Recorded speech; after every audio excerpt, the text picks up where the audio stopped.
Muito boa tarde a todos, sejam bem-vindos a esta 27ª reunião extraordinária da Comissão Especial destinada a acompanhar as ações de combate ao câncer no Brasil.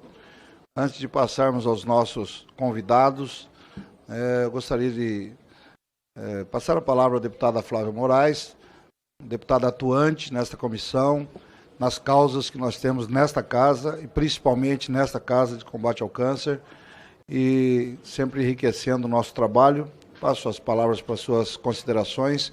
Esta é uma casa muito dinâmica, todos sabem que nós estamos em sessões, estamos em trabalhos, comissões, partidos, atendendo prefeitos, vereadores, mas a deputada prioriza esse trabalho e por isso está aqui, como nós também. Então, muito obrigado a todos que estão participando, os que daqui a pouco estarão conosco, não presencialmente, mas também fazendo parte desta comissão. E eu quero então passar a palavra a nossa deputada. Antes, porém, saudando a deputada estadual do Rio Grande do Sul, delegada Nadine, por gentileza, está aqui conosco. Delegada Nadine. E também a vereadora Deise de Torres, Rio Grande do Sul. Já estiveram aqui, registraram presença, daqui a pouco estarão. E a vereadora Daniele, de Bom Retiro, também do Rio Grande do Sul. Muito obrigado. Tem a palavra, deputada Flávia Moraes. Poderia compor a mesa. Eu falo logo depois, pode ser? A senhora deu uma brilhante ideia. Então, vamos compor a mesa. Primeiro, então, vamos fazer a abertura da reunião. Encontra-se à disposição na página da Comissão da Internet a ata de número 26 da 26ª reunião, realizada no dia 18 de março de 2025. Fica dispensada a sua leitura, nos termos do parágrafo único do artigo 5º do ato da mesa 123/2020. Não havendo quem queira retificá-la, em votação a ata. Aprovado. Os deputados e deputadas que aprovam permaneçam como se encontram. Aprovado. Informo que o resumo do expediente recebido encontra-se à disposição na página da Comissão da Internet. A ordem do dia está dividida em 3 partes. Audiência pública, eleição de vice-presidente, que é a nossa querida deputada Flávia Moraes, e a deliberação de requerimentos. Ao passarmos à parte deliberativa desta reunião, a manifestação na plataforma de videoconferência será permitida somente a parlamentares amparados pelo ato da mesa número 45/2023. Informa ainda que o artigo 24D, parágrafo único do ato da mesa número 123/2020, estabelece que a eleição ocorrerá exclusivamente de forma presencial nos postos de votação localizados nos plenários. O tema da nossa audiência pública, medicina de precisão, a importância da tecnologia para a política oncológica no Brasil. Esclareço que esta audiência cumpre decisão do colegiado em atendimento ao requerimento número 10/2024, de autoria do deputado Wellington Prado. A reunião está sendo transmitida pela página da Câmara no YouTube. Para melhor andamento dos trabalhos, esclareço que adotaremos os seguintes procedimentos. O tempo concedido a cada convidada será de até 10 minutos. Cada deputado inscrito pelo aplicativo terá 3 minutos para interpelações. Estão conosco presencialmente os convidados: Mayra Calef, presidente da Federação Brasileira de Instituições Filantrópicas de Apoio à Saúde da Mama, FEMAMA, e chefe do núcleo Mama do Hospital Moinhos de Vento de Porto Alegre. Quero convidá-la para compor a mesa juntamente conosco, por gentileza. Da mesma forma, Viviane Rezende de Oliveira, diretora de Relações Parlamentares da Sociedade Brasileira de Cirurgia Oncológica, SBCO, também compondo a mesa conosco, por gentileza. Viviane Rezende de Oliveira. E também Renato Porto, presidente executivo da Interfarma. Por gentileza, Renato, também compondo a mesa conosco. Agora sim, atendida a solicitação da deputada Flávia, vamos ouvi-la, por gentileza. Muito obrigada, presidente. Parabéns pelo trabalho que realiza junto a essa comissão. Muito importante esse momento, já no início dos trabalhos do ano, essa audiência pública tão relevante, né? E aqui com a presença de pessoas que com certeza vão contribuir com o nosso debate, que estão trabalhando por essa causa e que tem espaço nessa comissão justamente para que a gente possa cada vez mais avançar. Queria cumprimentar a doutora Mayra, que representa a FEMAMA, e junto com ela todas as mulheres guerreiras que, representando a sociedade civil, tem atuado fortemente junto a essa comissão, junto aos nossos mandatos, trazendo sempre, atualizando sempre as informações, os desafios, para que a gente possa estar cobrando, articulando e realmente fazendo acontecer. Quero cumprimentar ao público que está aqui, representado pelo Renascer também, falar em nome da Joana, agradecer aí a presença dessas mulheres, cumprimentar Renato Porto, que representa a indústria farmacêutica, também a Viviane, que está aqui representando a comunidade científica, que também tem uma atuação importantíssima nessa nossa pauta.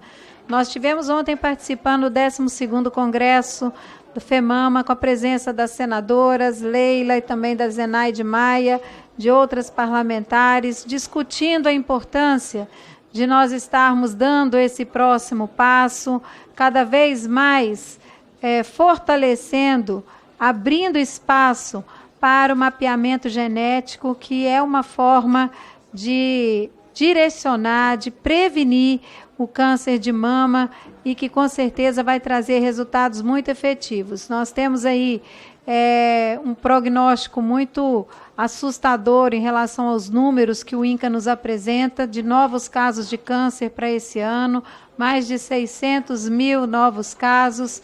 Nós temos aí números assustadores em relação ao diagnóstico tardio, nós temos aí 40% dos diagnósticos acontecendo no estágio já avançado da doença, e isso nos traz aí o desafio de estarmos aqui nessa comissão especial, na subcomissão da saúde, em todos os espaços, trabalhando para que a gente possa atender aos prazos, trazer acessibilidade, acesso ao paciente, trazer equidade. Hoje nós temos aí vazios assistenciais pontuais no nosso país, então a gente não tem o paciente do sul sendo atendido como o paciente do norte, uns têm acesso, outros não.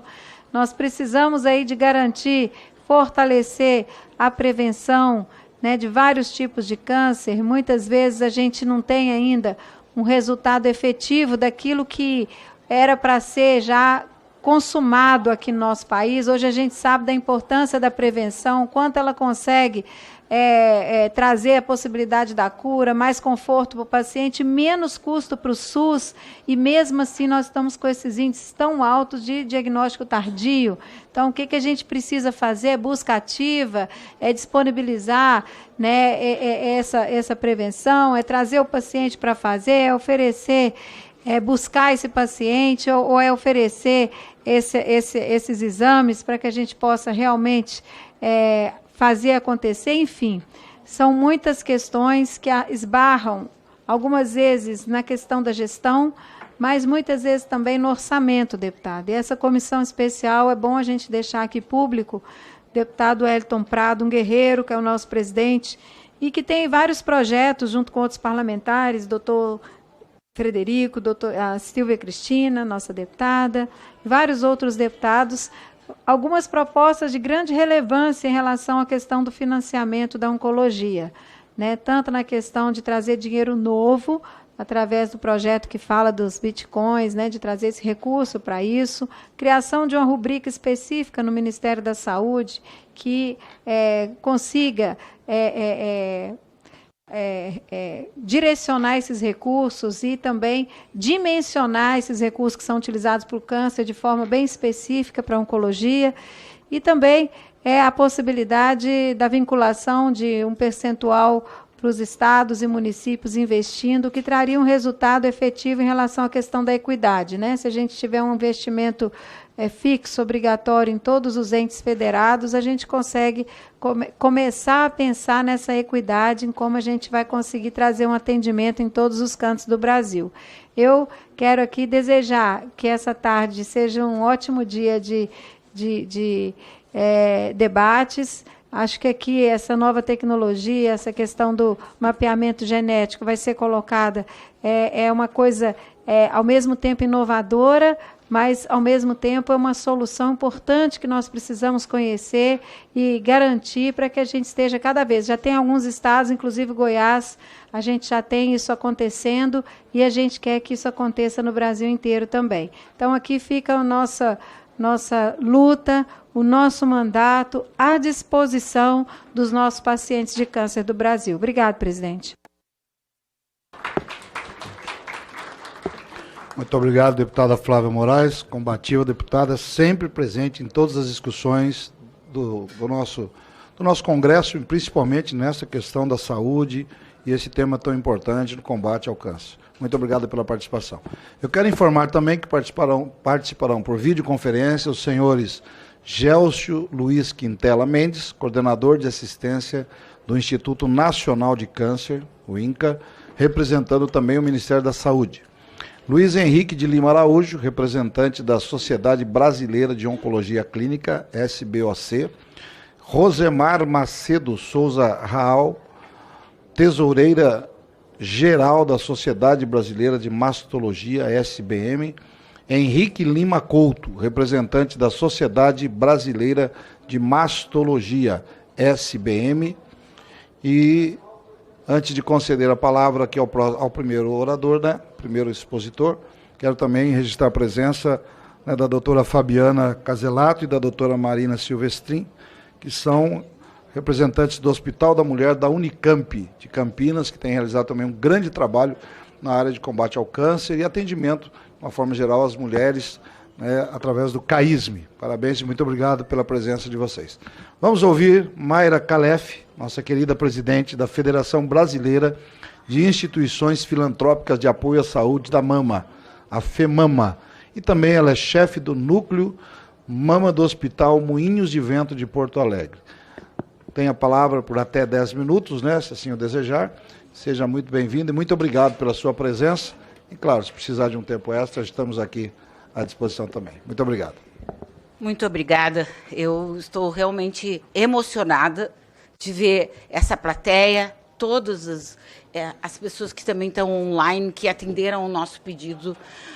Essa audiência pública, na nossa opinião, FEMAMA e a todos os pacientes, ela tem um potencial transformador. Nós precisamos nos munir de conhecimento para que a gente possa discutir ciência e possa discutir novas políticas públicas.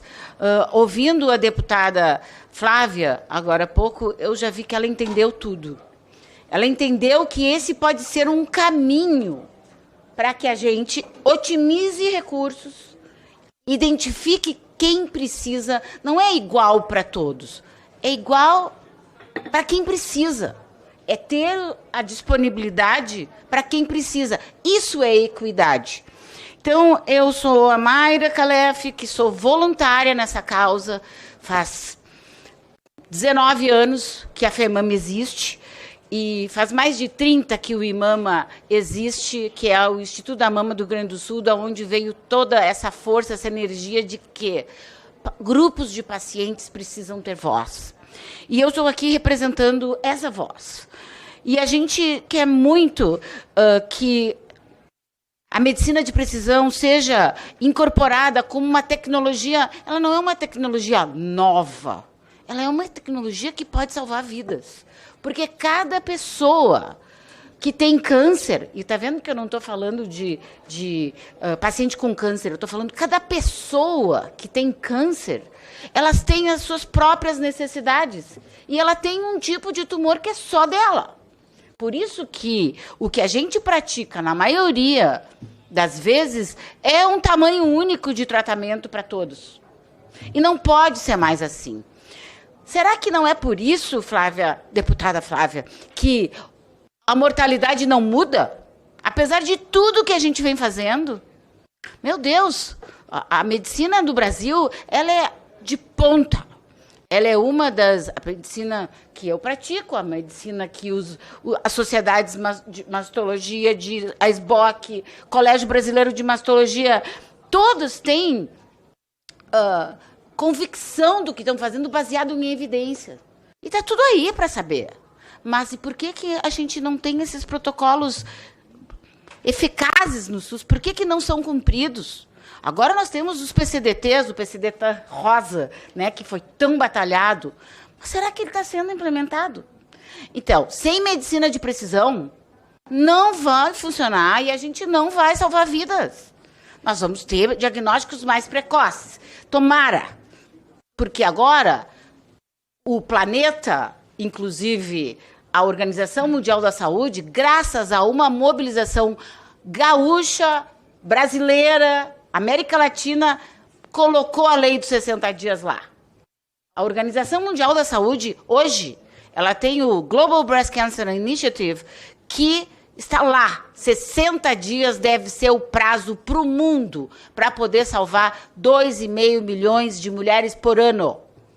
São 3 as plataformas que a gente precisa atentar. A primeira é que 80% da população chega cedo. Estágio 1 e 2. Segundo, que para isso que em 60 dias a gente tem o diagnóstico. E o terceiro eixo é que a gente consiga que a pessoa cumpra o tratamento todo, porque nós estamos investindo no tratamento, investindo na conscientização, investindo no diagnóstico, e aí, por 1000 motivos, gargalos, dificuldades, ela não cumpre o tratamento, ela não termina o tratamento. Então, esse Global Breast Cancer Initiative, o Ministério da Saúde, o Brasil é signatário disso. Eu estava presente quando foi assinado em Genebra, que o Brasil, e está no site do Ministério, que é isso que a gente precisa. Mas se a gente precisa disso, então nós vamos ter que fazer coisas diferentes. Passa, por favor, o primeiro e o segundo, que eu já estou mais lá adiante, que os meus conflitos de interesse, passou rápido ali, mas não tem problema. A nossa agenda, ela é desafiadora, porque são conceitos aqui que eu preciso passar para vocês estarem na mesma página e serem os advocates que a gente precisa. E isso são dados muito graves, né, que há pouco foram mencionados pela deputada Flávia, mas que eu só vou enfatizar que mais da metade começa o tratamento tarde, depois de 60 anos, 54% do tratamento já está avançado quando chega para o médico. Ah, mas tem uma parte que é chegar para o médico, que é culpa da paciente. Será que a gente entende a jornada da paciente? Será que a gente entende e vê todas as dificuldades que ela tem até chegar na frente do médico, na frente da UBS, e ser regulada, doutora Viviane, e conseguir o especialista? Bom, nós sabemos tudo que o governo está fazendo, inclusive as UCIs agora. Isso tudo vai ajudar, mas ela não responde à questão ainda da medicina de precisão que nós vamos falar agora. Então, vai ter mais gente morrendo, mais mulheres morrendo por câncer de mama do que qualquer tipo de doença em breve. Já em algumas capitais do Brasil já é assim, a principal causa de morte. E a FEMAMA, então, nesses últimos quase 20 anos de atuação, mais de 70 instituições no Brasil inteiro, ela precisa fazer o quê? Promover o diálogo com o governo e sociedade. Ela precisa, capacita uma rede num guarda-chuva único que, vocês me corrijam se eu estiver mentindo aqui, cada ano a gente se reúne no final do ano e determina as prioridades para o ano que vem. E medicina de precisão foi a prioridade escolhida do ano passado. Então, as mulheres, representação dos pacientes, dizendo: nós precisamos de testagem genética no SUS. Nós não podemos continuar tendo muitas mulheres aí sendo tratadas como se elas não tivessem herdado das suas famílias problemas genéticos, ou tratar cânceres de uma maneira sem saber qual é os genes que eles têm. Pode passar o próximo. Então, o nosso advocacy é sustentado por ciência, e a medicina de precisão nada mais é e eu estou ali listando uma série de coisas que eu já mencionei algumas, que a gente precisa. Se na jornada a gente fala em prevenção, diagnóstico, isso para qualquer oncologia, tá? Qualquer câncer, prevenção, diagnóstico, tratamento, cuidados paliativos, suporte de paciente. Aqui nós estamos falando que a medicina de precisão, ela tem um papel em todas essas etapas da jornada. E eu queria chamar a atenção aqui, principalmente, para alguma coisa que eu, como cirurgiã, que atendo paciente todos os dias, quando eu não estou em Brasília, ou quando eu não estou fazendo advocacy voluntário, eu preciso saber exatamente o perfil e o teste genético de pacientes jovens, por exemplo, e todas as pacientes que são aquelas que não, dos tumores não hormonais, antes de eu operar a paciente. Eu não posso mais, hoje em dia, eu sozinha, decidir se eu opero ou não. Não é questão de ser factível ou não a cirurgia. A gente dá jeito. Tumores enormes, a gente dá jeito de puxa daqui, puxa dali, a gente fecha, reconstrói na hora. Mas a questão é que certas mulheres com certos perfis de tumor, HER2, triplo negativo, elas se beneficiam se elas não forem operadas anteriormente. Então, isso é muito importante, porque isso fez uma mudança de paradigma de todos os médicos cirurgiões, que a gente tem que segurar o bisturi. Prometo que eu não vou passar de 1 hora. A testagem genética, então, que é a história da Angelina Jolie, que não é... Então, se nós estamos falando de 73 mil novos casos de câncer, nós estamos falando de aproximadamente 10% de mulheres que são mutadas. Então, nós não estamos falando aqui que é todas, porque assim, passa aqui, passa ali, passa mais noutra comissão e vai passando, e agora está lá parado, faz ano que está parado. Porque qual o impacto orçamentário? Como assim? Isso aqui é investimento. Isso não é custo. Então, nós estamos falando aqui de 10% das mulheres com câncer de mama são prováveis ainda. 1/4 das mulheres ali, por exemplo, não sabem que a sua mãe, que a sua irmã, que a sua filha também tem o gene. E elas poderiam se cuidar, porque o ovário, lá pelas tantas, serve para quê? Para ter nenê? Depois dos 40, se ela tem isso, tira os ovários. Porque câncer... Então, são cirurgias preventivas que nós estamos preconizando aqui, mas não só isso. São rastreios diferenciados que eles não podem obedecer os 50 aos 69, de acordo com história familiar. A gente tem que ter noção de quem precisa. E eu aqui defendo, junto com toda a FEMAMA, o que a paciente precisa. E nessa hora é isso que eu estou fazendo. Aqui por essas mulheres, por nós mulheres, pelas nossas... Só sabe que o câncer de mama, ele é hereditário quando a gente faz o teste. E que a nossa filha pode ser cuidada de diferente. Né? Então, eu tenho aqui algumas coisas de custo-efetividade, porque eu já falei isso. O custo-efetividade da doença, ele, então, quando vem essa conversa de qual era o impacto orçamentário, o impacto orçamentário, a gente já viu o custo-efetividade disso. Com estudos brasileiros. O Hospital do Amor fez, alguns outros fizeram, que isso tudo a gente tem ciência atrás. Tá? A gente sabe que é custo-efetivo, que vale a pena fazer teste. Ah, mas é muito caro.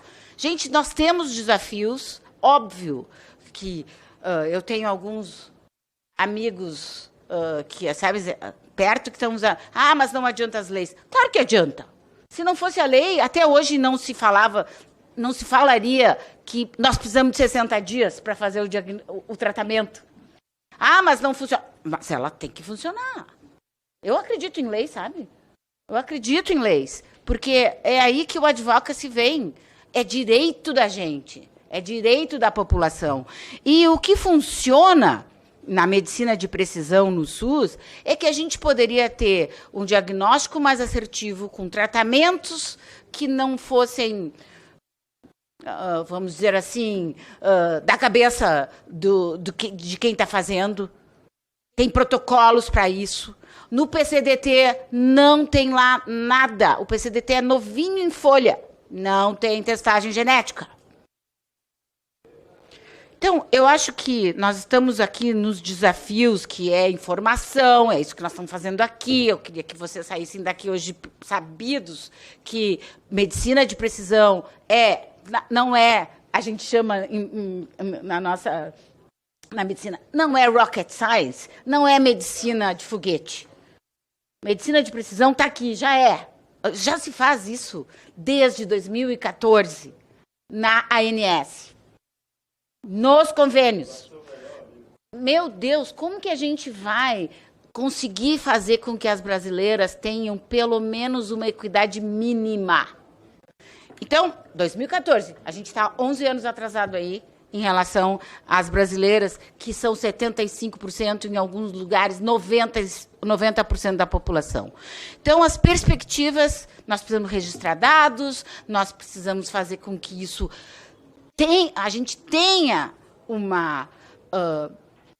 banco de dados que a gente saiba o que está acontecendo com a população brasileira. A população brasileira é miscigenada de uma forma diferente que a dos Estados Unidos, que a da África, ou disso ou daquilo. A testagem genética, que se faz muita testagem lá no Rio Grande do Sul, mostrou um gene que começou lá com importado de portugueses que foram distribuídos graças a um cavaleiro que fez mais de 100 filhos pelo sul do Brasil. É a tal da P53, que é um supressor tumoral. Quem tem essa mutação tem chance de ter crianças com doença e muitos tipos de câncer. Olha que importante saber disso. Então, a gente tem muita coisa para fazer juntos. Eu queria agradecer. Ontem nós já deixamos na mão de senadores, da deputada e outros representantes do parlamento que estavam na nossa conferência de lideranças femininas ontem, o nosso manifesto, que é um posicionamento da sociedade civil, aqui representado pela FEMAMA, mas eu sei que nós estamos aqui em nome de muitas mulheres que não têm medicina de precisão como a principal arma, hoje em dia, para uma medicina de qualidade, um tratamento que realmente busca desfechos de sobrevida, de cura. Muito obrigada.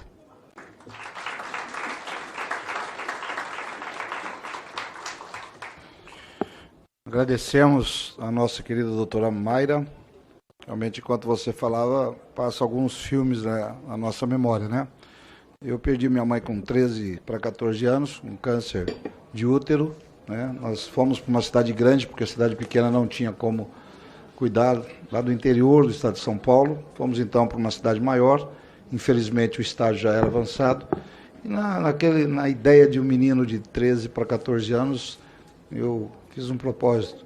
Se um dia eu tivesse condições de ajudar no tratamento do câncer, eu faria, né? E estou aqui já no 8º mandato. 2 como vereador e 6 mandatos como deputado federal. E tenho parceiros, né? Recebi o título de amigo dos hospitais de câncer do estado de São Paulo. E nós temos procurado ajudá-los, né? Até além da cota, da metade das emendas parlamentares, nós destinamos para a saúde.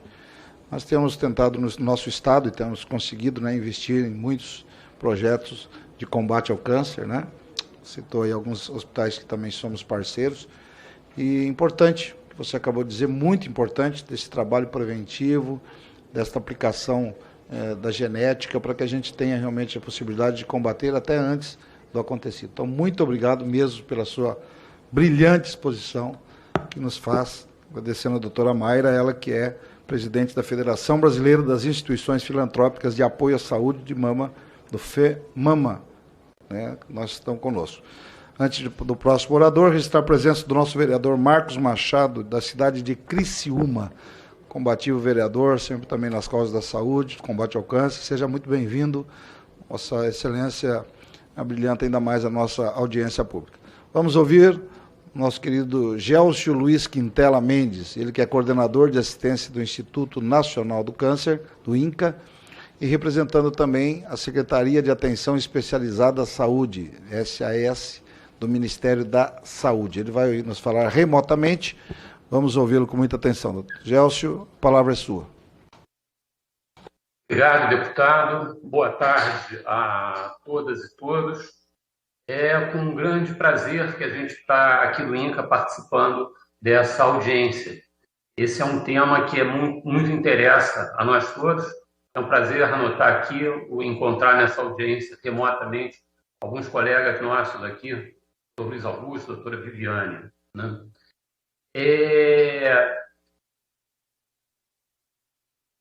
Enfim, não tem conflito de interesse a declarar. Do ponto de vista técnico, o que a gente está falando sobre medicina de precisão, medicina personalizada, oncologia de precisão? Essa é a descrição da ESMO, Personalized Medicine Task Force. Vai falar que eu uso informações individuais do paciente, incluindo genômica e proteômica, para informar o diagnóstico, prognóstico, tratamento e a prevenção do câncer. Quando é que a gente vai usar a medicina de precisão? Diagnóstico, a doutora Mayra trouxe bem a questão do câncer familiar, o câncer hereditário e a questão do aconselhamento genético, que eu acho que a gente deve tratar como um tópico especial e à parte, é um tema bem específico. Ela tem um papel prognóstico e um papel terapêutico. Ela vai permitir a identificação do tratamento adequado, vai predizer o resultado desse tratamento. Esse tema de implantação da medicina personalizada, ela vem já num crescente. Mais adiante a gente vai demonstrar que talvez desde a década de 1960 a gente já de alguma forma está discutindo sobre personalizar o tratamento, né? Então, a medicina personalizada, o objetivo é dar o medicamento correto para o paciente correto, na dose correta. A gente tem que pensar questões específicas do paciente, questões do sistema de saúde. E entra uma questão aqui que é importante, que é a análise dos dados, a acumulação dos dados clínicos desses pacientes. A doutora Mayra salientou bem a necessidade, né, da gente ter informações o mais fidedignas possíveis. Eu vou me ater mais à questão do tratamento propriamente dito, mas conforme eu disse, acho que é importante a gente, em algum momento oportuno, estar discutindo o câncer hereditário, né, que é um capítulo à parte na medicina de precisão. A gente teria na terapia antineoplásica medicamentosa 4 grandes grupos: a quimioterapia, a hormonioterapia, terapia-alvo e a imunoterapia. A medicina de precisão, ela provavelmente vai entrar em todos esses campos, talvez com mais intensidade na terapia-alvo e na imunoterapia. Do ponto de vista esquemático, a gente vai ter os anticorpos monoclonais, aqui no número 1 e número 2, seja bloqueando algum receptor, seja levando algum medicamento, alguma droga, né, que vai agir diretamente sobre a célula tumoral. A gente pode, no número 3, bloquear vias de sinalização, ou seja, inibir o crescimento daquela célula. No número 4, regular a divisão das células. No número 5 e 6, influenciar diretamente o metabolismo do DNA das células. E no número 7, a degradação de proteínas específicas das células. Então, são vários pontos específicos no funcionamento da célula tumoral que a gente pode intervir com as chamadas drogas-alvo, ou seja, drogas para aquelas que a gente tem um ponto, né, específico de funcionamento. A gente vê que a medicina de precisão já é uma realidade em vários aspectos nossos. A gente tem aqui vários pontos, lembrando que no SUS a gente tem a disponibilização do trastuzumab, em algumas situações do pertuzumab, a gente tem a disponibilização do imatinib, a gente recentemente teve a aprovação do crizotinib, Tá? Então, evidentemente, não é tudo aquilo que nós desejamos ter, mas a gente já tem algum início, né, de oferta de medicina personalizada dentro do SUS. Essa foi um trabalho que nos pareceu muito importante trazer para a nossa análise, que é o acesso da oncologia personalizada na Europa. É uma diferença bem grande a gente pensar entre o que é a medicina personalizada, que cada um de nós, médicos atuantes, podemos fazer nos nossos consultórios, clínicas, instituições, para aquilo que é a implantação desse processo dentro de um sistema de saúde. Então, trazendo aqui a linha do tempo, ele fala a questão do código genético na década de 60. Já na década de 70, a gente tem a disponibilização do medicamento chamado tamoxifeno, que a gente tem até hoje em dia, que é direcionado a um tipo específico de câncer de mama, aquele câncer de mama com receptores hormonais positivos. A gente passa pela década de 70 e 80, um grande avanço, em especial na década de 90, o projeto Genoma. Em 98, a gente observa o desenvolvimento tanto do imatinib para a leucemia mieloide crônica, como a aprovação pelo FDA do trastuzumab, que é um remédio que até hoje a gente usa e é muito importante no tratamento do câncer de mama. Em 2002, a gente identifica um alvo chamado BRAF, que pode ser um alvo de medicamentos específicos para ele. Hoje a gente tem algumas situações em que o BRAF é um medicamento de escolha. Em 2017, a gente tem a aprovação do FDA para o pembrolizumab como um medicamento direcionado a uma alteração biológica, ou seja, aqueles tumores que têm uma alta carga mutacional. Em 2020, o larotrectinib, que é um medicamento que a gente usa para uma determinada mutação genética, independente do tipo de tumor. Posto isso, em que situação que a gente está? A gente tem vários pontos diferentes a discutir na medicina, na oncologia personalizada. Primeiro, o desenvolvimento como um todo, o conceito da medicina personalizada, que eu acho que já é bem definido, análise dos ensaios clínicos, evidência de mundo real. Às vezes é importante a gente entender como é que aquela intervenção que foi planejada nos laboratórios está funcionando no mundo real.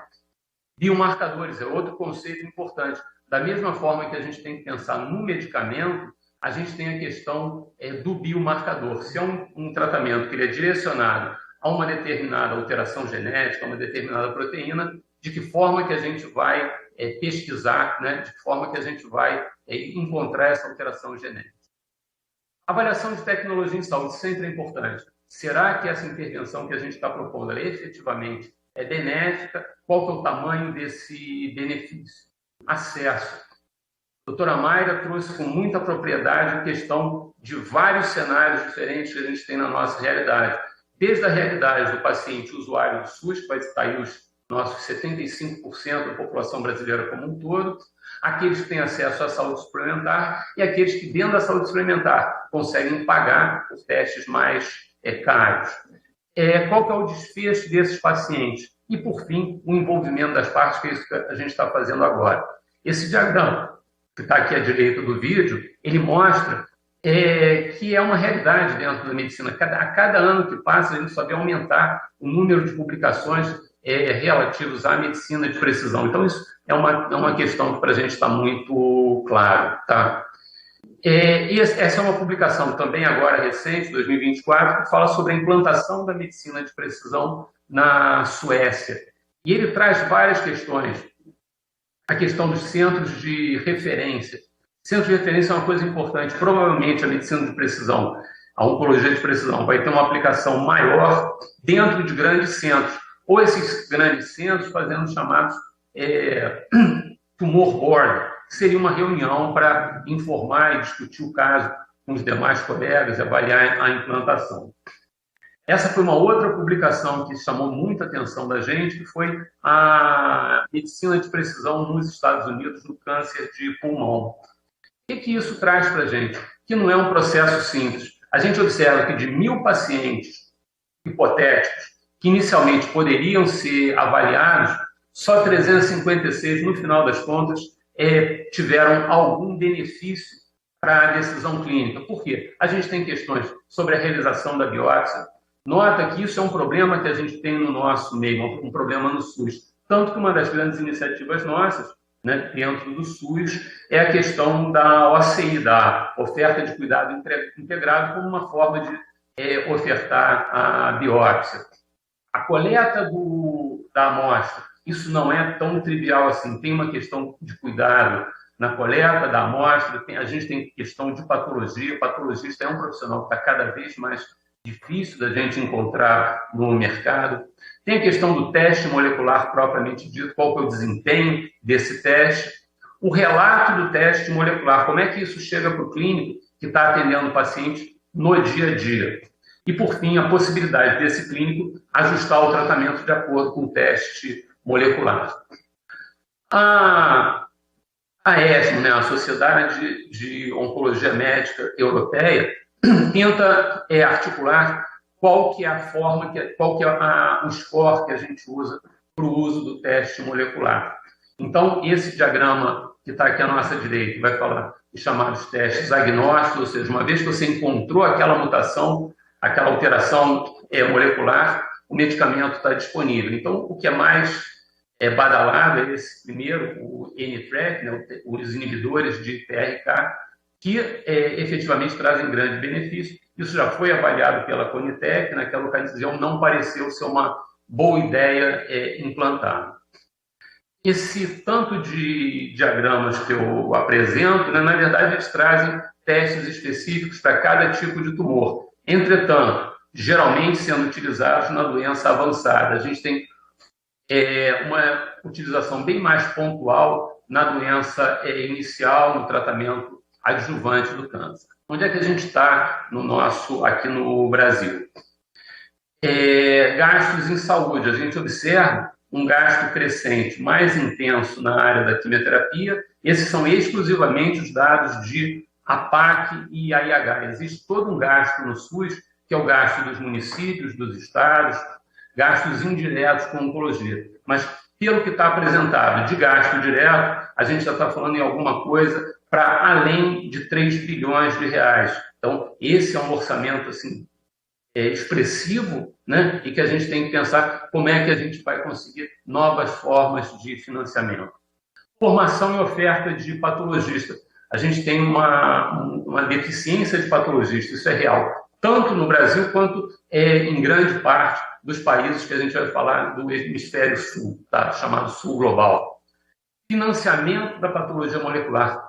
Quem vai pagar por esses testes? Eles vão ser patrocinados pelo SUS, as empresas que fornecem os medicamentos que vão patrocinar. Eu acho que é uma discussão que a gente precisa ter. Aqui no INCA a gente tem tentado trabalhar na lógica de nós fazermos os testes moleculares, mas certamente isso é uma discussão também que deve ser encarada de uma forma específica.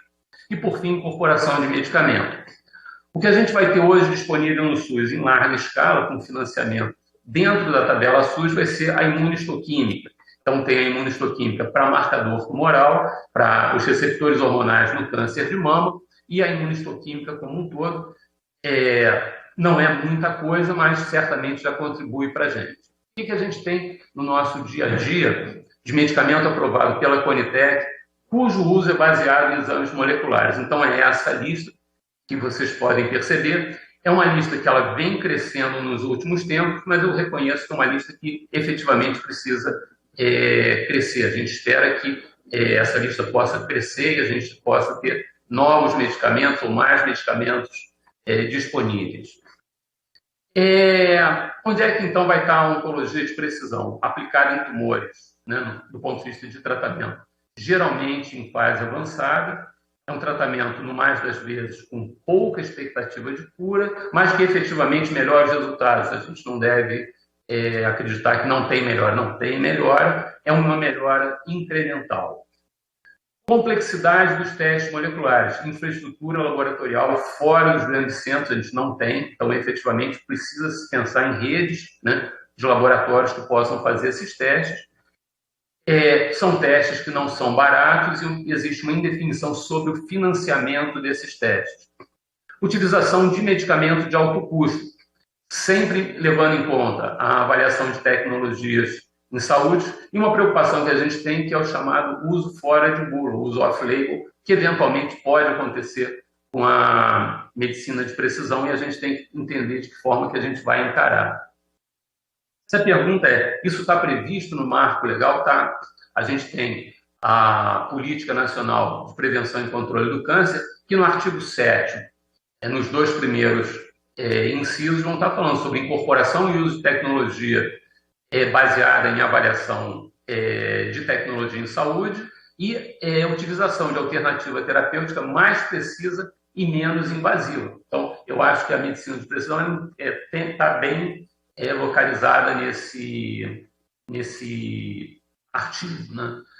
O que a gente vai concluir? Medicina, oncologia de precisão, ela melhora a abordagem dos pacientes, desde uma fase de aconselhamento genético até a abordagem da doença avançada. Hoje é mais intenso, mais denso na doença avançada. O uso desses medicamentos baseados no biomarcador efetivamente traz uma melhora na eficácia, menor toxicidade, melhores resultados.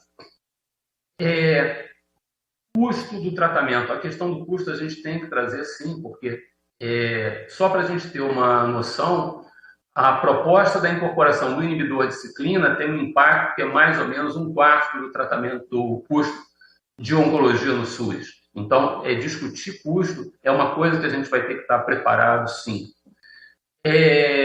O impacto é relativamente limitado para a população. A gente tem ainda muita preocupação, conforme a doutora Mayra trouxe, enfática, né, na questão de cumprimento da lei dos 60 dias, o início tempestivo do tratamento, o diagnóstico tempestivo, são coisas que a gente se preocupa. E, por fim, a gente tem que estudar qual que é a infraestrutura que a gente vai ter para a implantação em larga escala. Tá?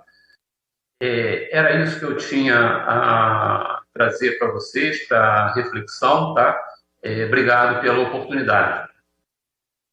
Obrigado, Dr. Gelcio Luiz Quintela, coordenador de assistência do Instituto Nacional do Câncer, do INCA, que também representa a Secretaria de Atenção e Especialidade da Saúde do Ministério da Saúde, que nos trouxe essa exploração conceitual também dos tratamentos pelo mundo e como podemos aprimorá-la também no nosso país. Vou passar a palavra agora ao nosso querido Renato Porto, presidente executivo da Interfarma, que está aqui presencialmente. Antes, porém, registrando a presença da vereadora de Salvador, Aladilce Souza. É isso, Aladilce? Também combatente e vereadora nesta questão da saúde. Leve a Salvador o nosso grande abraço também. Continue essa sua caminhada. Deus abençoe. Com a palavra, Renato Porto, presidente executivo da Interfarma, por até 10 minutos, ou se precisar, estaremos prorrogando. Boa tarde, deputado presidente Jefferson Campos. Em seu nome, cumprimento todo o parlamento, agradeço o convite. Boa tarde, Maíra. É um prazer, mais uma vez, sentar à mesa contigo, uma lutadora, uma defensora, sim, do melhor tratamento possível para as mulheres do Brasil. Boa tarde, Viviane, e em seu nome cumprimento todos os profissionais de saúde que litigam e que fazem desse dia a dia e dessa jornada que é tão difícil a mais conveniente possível. Eu agradeço as apresentações anteriores, que isso me ajuda bastante. Eu sou presidente executivo da Interfarma, a Interfarma que congrega hoje 41 laboratórios farmacêuticos, laboratórios que fazem pesquisa, que mudam radicalmente, deputado, a vida das pessoas. Todos eles fazem pesquisa fase 1. O que é isso? É literalmente mudar a forma de tratar uma doença. E aí nada mais adequado do que falar de medicina de precisão, de cuidados personalizados nesse grupo de empresas. Eu também me apresento com uma história, e a primeira vez que eu contei isso me disseram, muito obrigado. Muito obrigado. Esse aqui. Bom, muito obrigado. Eu sempre me apresento também dizendo o seguinte, quem que é o Renato? E a Maíra talvez já tenha me visto falar isso. Eu sou filho de uma mulher que viveu 21 anos com câncer muito bem. No dia que ela foi para o hospital, doutora Maíra, ela foi quase que feliz, dizendo para todo mundo que estava do lado dela, eu cheguei muito longe. E esse chegar muito longe com certeza foi reflexo de um atendimento que ela teve ao longo da vida inteira e da capacidade que ela também teve de buscar as melhores práticas. Isso dá para mim uma introdução para já de cara dizer que qualquer investimento ou qualquer recurso gasto em saúde é de fato muito bom para um país. Se bem avaliado, nós temos uma Conitec, um grupo de pessoas que de fato fazem essa avaliação de tecnologia em saúde. E para isso, eu peço que passe a apresentação sou eu que passo para o primeiro slide, para começar dizendo, e muitos já me ajudaram, nós estamos falando de 650 mil novos pacientes estimados em 2023 a 2025 de câncer. Também já foi dito que esses pacientes estão chegando, deputado e todos, num nível de gravidade também, de certa maneira, elevado, estadiamento 3 e 4. Nós estamos falando de um crescimento da população, de um envelhecimento muito grande, o crescimento acelerado desse envelhecimento da população. Isso é bom. Como dizem alguns, né, a gente espera que um dia a gente não morra nunca, mas a gente está envelhecendo e a gente está tendo, de fato, tecnologias que estão sendo apresentadas para soluções de problemas de pessoas que envelhecem. A inovação é fundamental e essencial nas políticas públicas de saúde, para que, de fato, a gente tenha um acesso efetivo. Óbvio que não dá para a gente imaginar que, chegando casos mais graves, a gente não necessite de investimentos mais importantes e, de fato, com tecnologias mais evoluídas. Esse é um slide para demonstrar exatamente o que já foi dito aqui. 50% dos pacientes hoje chegam de 2014 a 2019 no estadiamento 3 e 4. Isso custa mais e a gente pode diminuir, sim, esse número. Ou seja, quanto mais cedo e mais precocemente a gente diagnosticar, provavelmente não só a gente terá mais chance de sucesso nesse tratamento, como a gente poderá utilizar, talvez, tecnologias que sejam mais rentáveis. A gente vive também hoje uma mudança geracional de produtos. Eu acho que muitos de nós aqui, e eu já estou nessa jornada de saúde de medicamentos há mais de 20 anos, muitos de nós aqui vimos, sim, a mudança dos medicamentos sintéticos para os medicamentos biológicos, hoje dos medicamentos biológicos para terapias de precisão, para terapias avançadas. Isso é natural. Cada vez mais se chega longe, e que bom que é assim. E essas terapias-alvo, essas imunoterapias, biomarcadores, eles personalizam esse atendimento e eles personalizam a realidade desse paciente, para que essa tecnologia seja mais precisa. Ela adapta o tratamento, especialmente o tratamento de câncer. Ou seja, você consegue, através de fatores, como já foi dito aqui, genéticos, chegar mais precisamente aos tratamentos. Ou até mesmo para parar a evolução de uma célula, a replicação de uma célula. Eu estou tentando falar aqui de uma maneira muito simples, acho que tem muitos nos assistindo.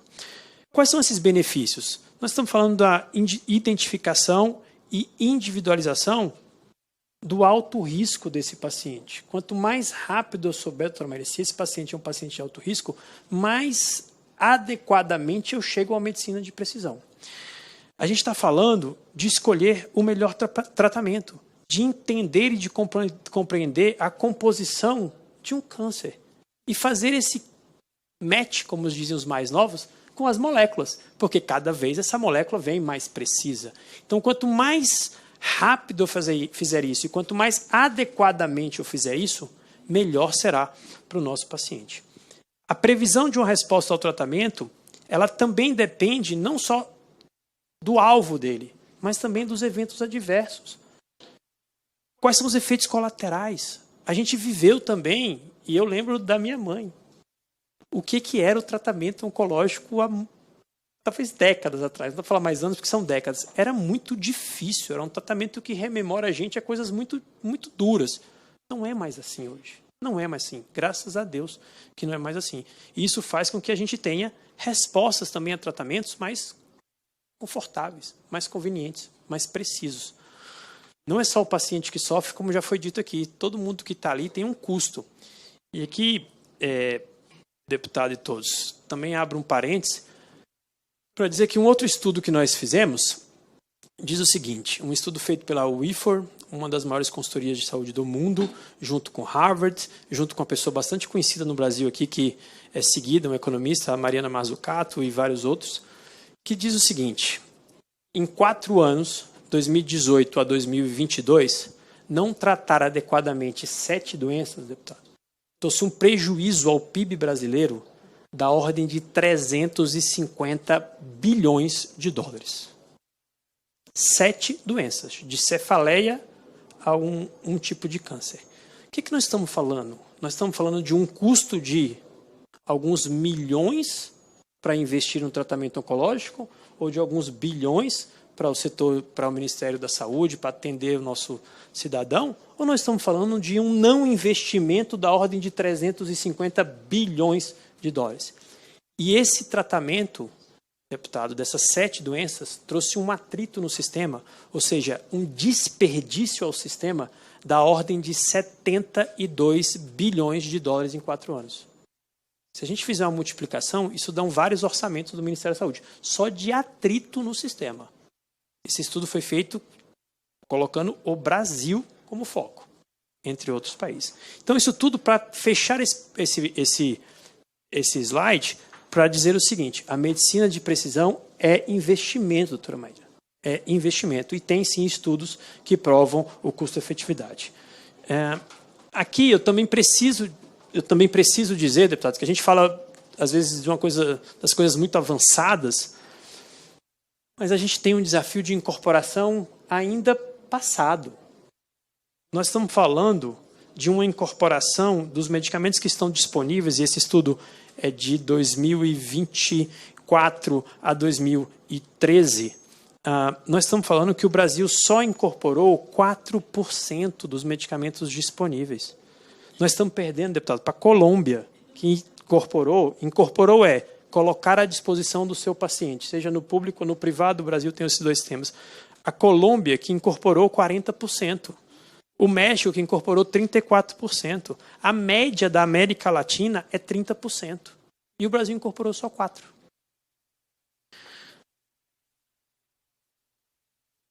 Vamos adiante. Apenas 4% das moléculas oncológicas possuem acesso federal e universal, seja público ou privado. 4%.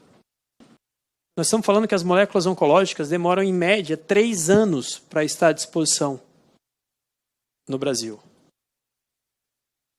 Esse não é o caminho que a gente quer.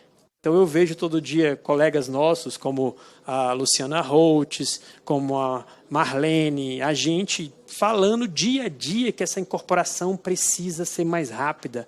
Isso causa um desafio de agora a gente ter alguns custos que a gente já poderia ter resolvido no passado.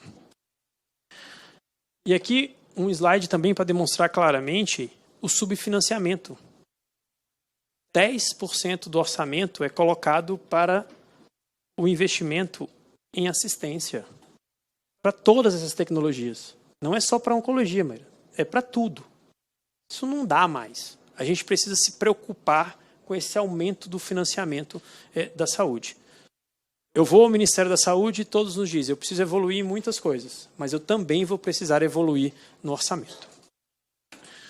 É um financiamento, um subfinanciamento estrutural. A gente precisa mexer em como esse financiamento será feito. Como a deputada Flávia muito bem nos disse, vai ter rubrica própria para cada grupo de terapias. Essa é uma discussão que está em aberto. E a gente agradece muito, deputado Jefferson, por todo o empenho do Parlamento na aplicação de emendas, na aplicação das suas destinações voluntárias ao Ministério da Saúde nessa pauta.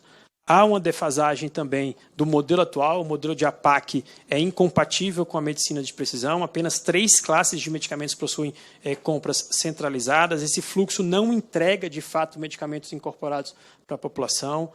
A Política Nacional de Prevenção do Câncer Prevenção e Controle do Câncer foi instituída, ainda falta a 4ª portaria, então nós já tivemos 3 portarias, mas a 4ª que de fato vai tratar do financiamento, que vai tratar da implementação da navegação do paciente, que vai tratar do custeio de medicamentos incorporados à Conitec e não disponibilizados. A gente é capaz de dizer, tem medicamentos que estão incorporados, mas não estão à disposição da população. Os mecanismos de contratualização e de regulação assistencial, definição de modelos de reembolso de APACs e definição de compras centralizadas, eu fiz questão de citar tudo isso, isso é definidor para a vida do paciente, e essa é exatamente a portaria que ainda não foi publicada, a gente espera que em breve, eu tive no Ministério da Saúde na semana passada e disseram que rapidamente, que em breve será publicada. Quais são os caminhos possíveis para isso? Então, eu deixo aqui alguns caminhos, ou seja, a gente reformar o modelo de financiamento, a gente garantir a execução orçamentária para medicamentos incorporados, a gente instituir um fluxo claro de transição e, de fato, dar transparência pós-incorporação, ou seja, incorporou na Conitec parece que muda tudo, mas não muda, porque no final do dia os medicamentos não chegam para a população. Então, a gente precisa que essa população tenha o medicamento. O medicamento tem que ser certo, na hora certa, na dose certa, mas ele precisa estar disponível. Porque não adianta a gente fazer tudo isso antes, como se isso aqui fosse um laboratório, e a gente não entregar isso para a população. E instituir, de fato, a medicina de precisão como um eixo estruturante da Política Nacional de Controle, Prevenção e Controle do Câncer. Eu agradeço, deputado, estou à disposição. Infelizmente, eu tenho um outro compromisso aqui na casa ao lado e em breve terei que me ausentar, mas agradeço muitíssimo a compreensão.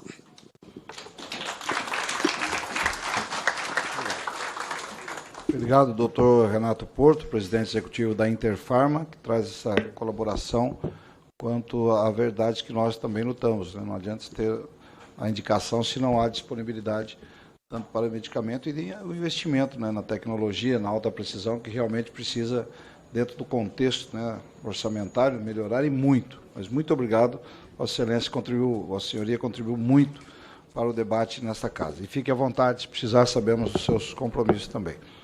Quero dar a palavra a Rosemar Macedo Souza Raal, que é tesoureira-geral da Sociedade Brasileira de Mastologia, a SBM.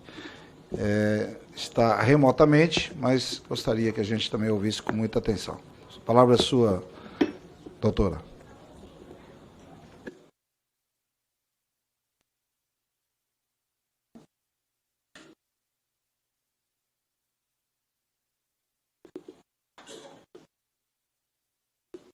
Ele está aí, mas está sem áudio e também a imagem, né? Se liberar o áudio e a imagem da doutora Rosemar. É a senhora que tem que liberar aí. Não sei se ela está nos ouvindo ou não. Não está. Vamos partir para o próximo convidado? Pode ser? Luiz Henrique de Lima Araújo, representante da Sociedade Brasileira de Oncologia Clínica, SBOC. Consegue nos ouvir, Luiz Henrique? Doutor Luiz Henrique, por gentileza. Consigo. Presidente, muito obrigado pela oportunidade. Deputado Jefferson Campos, demais deputados participantes aqui do debate. Eu fiz questão de não preparar slides, até imaginando que já teria um conteúdo teórico muito bom, né? Acho que a gente teve uma introdução muito boa do conceito de medicina de precisão, aqui especificamente na oncologia, e acho que teve uma classificação bem relevante para a gente entender que são 2 grandes braços, né? Um desses braços, o Dr. Gelson Quintela abordou muito bem, que são os testes moleculares utilizados predominantemente para os pacientes que têm um câncer em fase avançada. E mesmo considerando uma fase avançada do câncer, esses testes moleculares são capazes de identificar alvos para terapia direcionada, né? Essa terapia direcionada muda prognóstico em vários casos. Se a gente pegar, por exemplo, câncer de pulmão, 40% a 50% dos casos de câncer de pulmão avançado tem uma mutação adquirida no câncer, e quando você identifica um desses alvos, você, ao invés de fazer quimioterapia, você faz uma terapia-alvo direcionada que geralmente controla a doença durante anos, uma qualidade de vida muito superior ao de uma quimioterapia tradicional. Então, esse é o primeiro lado. E o segundo lado são os testes hereditários, que também foram muito bem abordados aqui hoje, né? O exemplo maior que a gente tem são dos genes BRCA1 e BRCA2. Normalmente, uma a cada 50 mulheres pode ter uma mutação do gene BRCA1, uma em cada 50 mulheres com câncer de mama, e câncer de ovário chega até 1 em cada 10 mulheres com câncer de ovário vão ter essas mutações. Então, é uma oportunidade de encontrar famílias que têm, você testa a mulher que teve o câncer e você encontra famílias onde esse gene corre na família. Então, aqui a gente está falando de doença hereditária, são testes moleculares germinativos, e, por outro lado, a gente tem os testes moleculares no câncer em si, que são somáticos ou adquiridos, né? Por exemplo, em câncer de pulmão, onde rarissimamente você vai ter uma doença hereditária, né? Independente do cenário, eu acho que foi citado aqui hoje, né, os passos importantes para a gente preencher esse gap no Brasil, um deles nós não temos ainda, pelo Ministério da Saúde, uma rede de laboratórios e um financiamento direcionado para que seja viabilizado hoje uma rede de testagem molecular no Brasil, né? O que a gente tem hoje, predominantemente, é uma imunohistoquímica, que é um teste relativamente simples, feito nos laboratórios de patologia. Mas, de fato, nós não temos uma rede de laboratórios moleculares capaz de fazer esses testes de sequenciamento genético dentro da rede, né? E nem o financiamento específico para isso. De imediato, eu acho que a gente tem alguns gaps de aprovação, inclusive pela Conitec. A gente tem alguns medicamentos que são recomendados hoje no SUS pela Conitec. Eu vou destacar aqui um exemplo bem típico, que são as terapias anti-EGFR no câncer de pulmão, né, que são medicamentos orais, extremamente mágicos no resultado. A doença é controlada em mais de 80% dos casos com comprimidos, e o teste para EGFR, por exemplo, não está contemplado hoje. Então, no INCA, por exemplo, esse custo é internalizado e o teste para a mutação de EGFR é feita dentro do INCA hoje. Mas hoje, de fato, a gente não tem essa rede, né? E, por outro lado, para os testes germinativos, exemplo BRCA1 e BRCA2, também segue uma padronização laboratorial semelhante, né? Então, essa rede seria suficiente tanto para testagem somática quanto germinativa. Existe uma questão de custo de incorporação tanto dos testes quanto dos medicamentos que vêm secundariamente a isso, né? Em medicina, pouca coisa traz redução de custos, né? Então, aqui, alguns cenários é possível ter redução de custo, porque você passa a oferecer um medicamento para os casos muito selecionados que têm alteração, mas, por outro lado, teste a mais e medicamentos a mais. A quimio não deixa de ser usado, você passa simplesmente a somar mais linhas de tratamentos, né? E o último cenário que eu queria destacar é a possibilidade de alavancagem de pesquisa clínica, quando a gente traz uma plataforma de testagem molecular.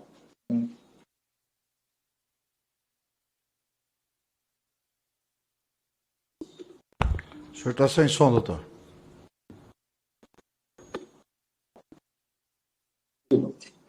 Então, por fim, só concluindo, eu acho que eu queria mais fazer um eco do que os colegas já apresentaram, né? E eu acho que a gente tem informação suficiente aqui para abrir um debate sobre o assunto. Obrigado a todos. Nós que agradecemos, doutor Luiz Henrique de Lima Araújo, representante da Sociedade Brasileira de Oncologia Clínica. Muito obrigado pela colaboração. Vamos tentar agora a doutora Rosemar Macedo Souza Raul, tesoureira-geral da Sociedade Brasileira de Mastologia. Doutora Rosemar, seja bem-vinda. A palavra é sua. Boa tarde. Estão me ouvindo? Perfeitamente. Estão visualizando minha apresentação? Perfeitamente. Boa tarde a todos, é um prazer estar aqui com vocês. vai abordar uma temática que a Mayra falou um pouco, e essa é uma temática extremamente importante, o painel genético para câncer de mama e ovário no Brasil. Como é que nós estamos no cenário do Sistema Único de Saúde? Nós sabemos que mais ou menos 20% das mulheres no Brasil têm câncer de mama, e esse câncer acontece de uma forma herdada, ou seja, ela nasce com uma predisposição genética para o desenvolvimento do câncer de mama, e infelizmente, nesse contexto, 20% da nossa população está desassistida, uma vez que ela não tem a possibilidade de ter o diagnóstico dessa alteração genética de uma forma plena no Brasil pelo Sistema Único de Saúde.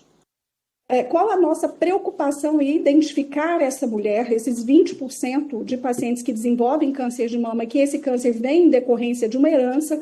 É porque nós sabemos que as mulheres que têm essa predisposição para o desenvolvimento de câncer de mama, e isso acontece de uma forma herdada, ela tem um comportamento diferente. Essas mulheres têm um risco maior de desenvolver câncer de mama ao longo da sua vida, e os seus familiares também têm esse risco aumentado.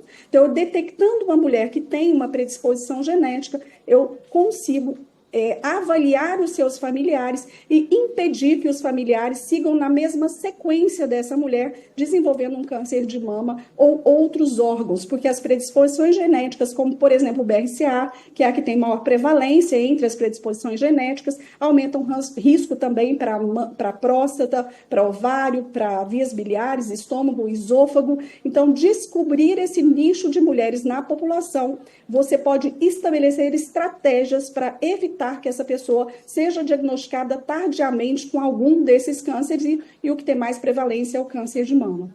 Nós sabemos que o Ministério da Saúde ele reconhece que os riscos são maiores para essa mulher que tem uma predisposição genética. Sabemos que o Ministério da Saúde também tem uma linha de cuidado indo da atenção primária até a atenção especializada. Sabemos que atualmente existe uma diretriz sendo desenvolvida para as pacientes de alto risco para o câncer de mama.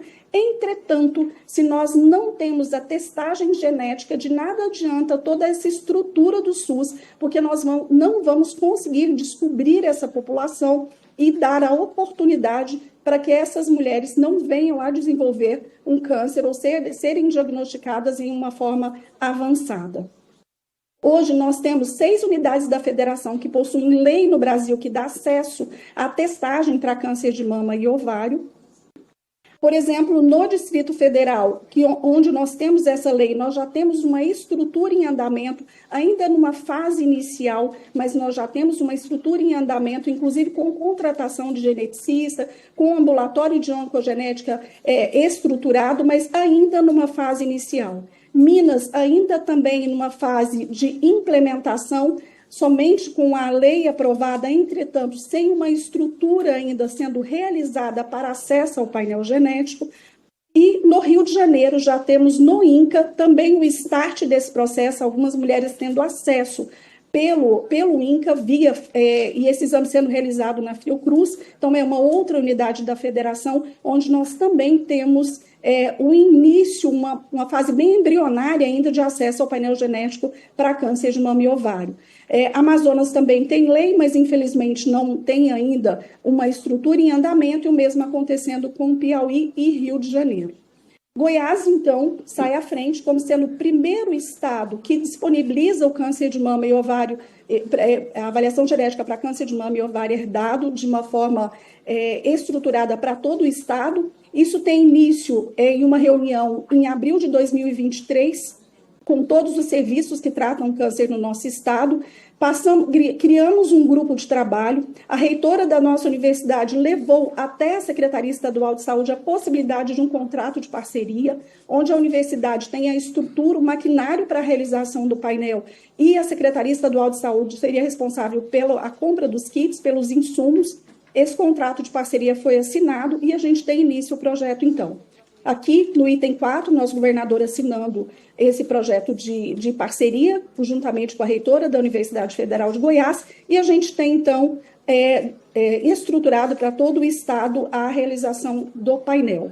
Nesse momento que a reitora leva até o Estado essa possibilidade de realização desse contrato de parceria, além do acesso ao painel genético, foi definido também pelo Estado que nós iríamos não só oportunizar o painel genético, mas também permitir que os nossos profissionais de saúde sejam capacitados em câncer de mama, que a gente amplie nossa rede de biópsia e que a gente melhore a conexão entre a atenção primária e secundária, melhorando a jornada da paciente oncológica mamária no nosso estado. O que nós temos resultado, então, desse projeto, que é o Goiás Todo Rosa? Nós já realizamos, metade do nosso estado já foi para capacitado para câncer de mama e ovário herdado, capacitação em loco, presencial, aqui um dos nossos momentos. Nessa capacitação, além de orientação sobre câncer de mama, também distribuímos o modelo didático Mama Amiga, que orienta como examinar a mama. Todo esse material está dentro do nosso site.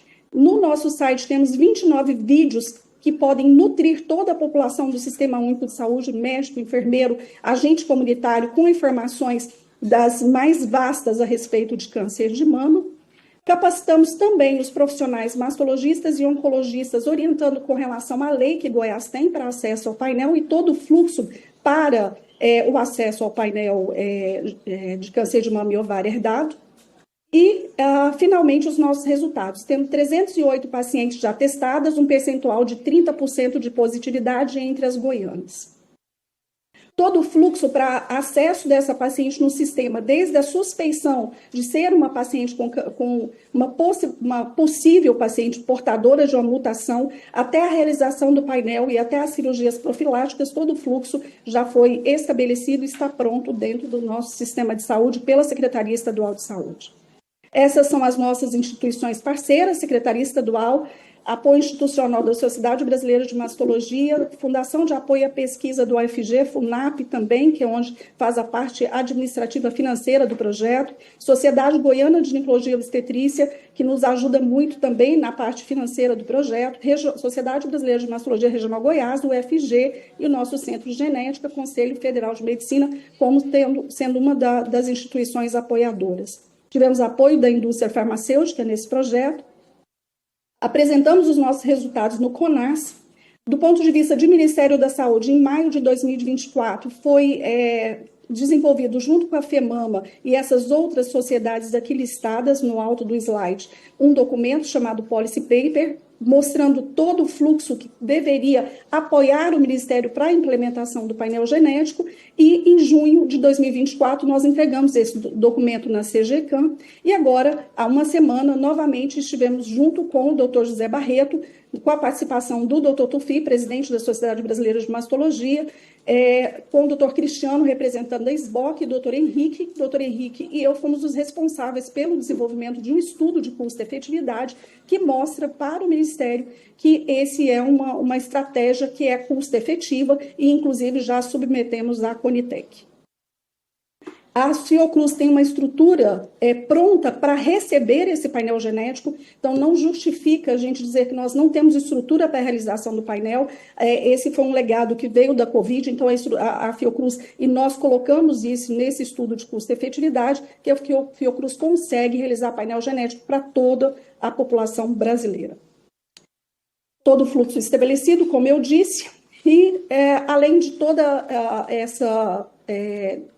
a necessidade da gente conversar e avançar mais para que não só as goianas, mas toda a população brasileira possa ter acesso ao painel genético, a gente sabe que tem outros gargalos que foram apresentados já aqui pelo nosso colega, como, por exemplo, infelizmente, há mais de 2 anos, nós esperando que o TDM1, que já foi incorporado, realmente seja disponível, como outras drogas, como o inibidor de ciclina e as drogas também voltadas para a doença triplonegativa, que mostra claramente a dificuldade de acesso para pacientes SUS e pacientes da saúde suplementar no nosso país. A gente precisa do apoio de vocês para que a gente tenha mais equidade nessa situação e que projetos como Goiás possa ser replicado em todo o nosso país. Muito obrigada.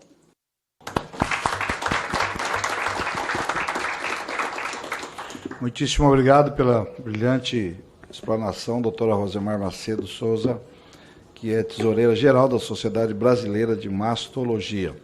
Passo a palavra agora também à doutora Viviane Rezende de Oliveira, diretora de Relações Parlamentares da Sociedade Brasileira de Cirurgia Oncológica, SBCO, está aqui conosco. Por gentileza, pode fazer o uso da palavra. Boa tarde a todos. Deputado Jefferson Campos, muito obrigada por esse momento, ao qual eu cumprimento toda a mesa, a todos que estão presentes, e aqui aos amigos, né, a doutora Mayra, a doutor Gelson, que é um grande mestre, e a Rosemar, que eu trabalhei junto com ela nesse policy paper sobre mutação BRCA. Então, eu também não preparei nada, porque eu até imaginei que, diante de tantas informações que você até ia ser mais o que iria receber nesse momento, tornaria repetitivo, então eu preferi colocar alguns pontos que não foram tocados, né, nessa apresentação. Até por conta do volume de informações que a gente coloca aqui e porque também as consequências e os desafios do tratamento da paciente e encontrar essa paciente potencial mutada, ele não é fácil. Né? E a gente sabe que nós temos leis que falam sobre o câncer, a lei dos 30 dias, que é de consultas e de exames. Nós temos a lei de 60 dias, que é o tratamento até 60 dias após o diagnóstico. Tem agora, mais recentemente, a lei da navegação, que nada mais é do que proporcionar àquela paciente, quebrar todas as barreiras para que ela tenha o seu tratamento no tempo oportuno. A Rosemar citou que nós temos aqui a lei para testagem de mutação câncer de mama. E, assim, nós tivemos, embora toda a tragédia que veio ao Covid, mas foi muito bem lembrado por ela, porque os LACENs estão habilitados, têm equipamento que podem fazer essa testagem. Então, lá disponíveis para que isso possa ser implementado e consiga identificar essas mulheres. Mas, ao identificá-las, a gente também tem um efeito borboleta que tem em torno dessa mulher, porque não é só você identificar que ela é uma potencial mutada.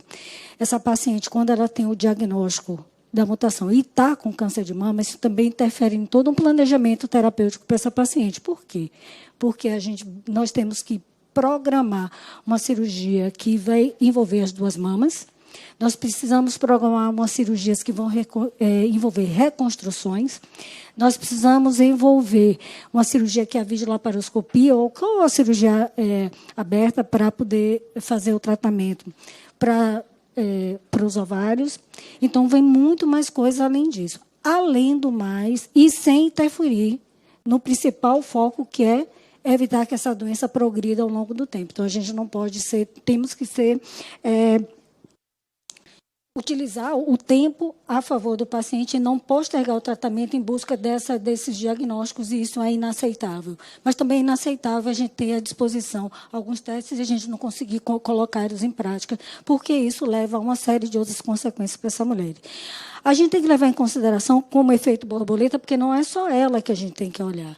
Nós precisamos olhar tudo aquilo que circunda ela. A doutora Mayra falou, a Rosemar falou, tem outros tumores que vão estar girando em torno do caso dessa paciente, não é só o caso do câncer de mama, nem o câncer de ovário. Nós sabemos que o câncer de ovário ele é muito mais letal do que o câncer de mama. O arsenal de medicações que se tem para o câncer de mama é infinitamente maior do que o câncer de ovário. E a gente sabe que quando a gente identifica essa paciente que ela é mutada, o tratamento, a gente pode, inclusive, dar cura a essa mulher, coisa que muitas vezes na grande maioria das vezes, a gente não consegue na paciente com câncer de mama não mutada. Então, isso é uma situação que precisa ser observada com muito cuidado e com muito carinho, porque a identificação dessa mulher diminui os custos para o Estado de uma forma exponencial.